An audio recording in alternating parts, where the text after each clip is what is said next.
Meie farmis on ammede talvine söötmine lahendatud teistmoodi võib-olla kui tavaliselt.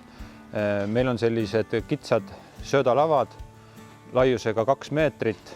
See söödalava laius on heinapalli järgi ja selliselt, et see väike minilaadur sinna sisse mahuks. Eeliseks on see, et me saame sööta üle 3-4 päeva.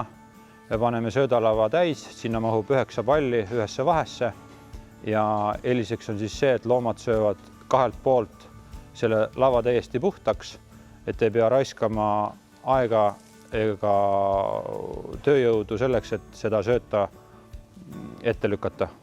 Loomad söövad selle lava täiesti puhtaks, ennem kui uued pallid sinna ette pannakse. Noorloomad saavad siis sarnaselt söödalavalt silo.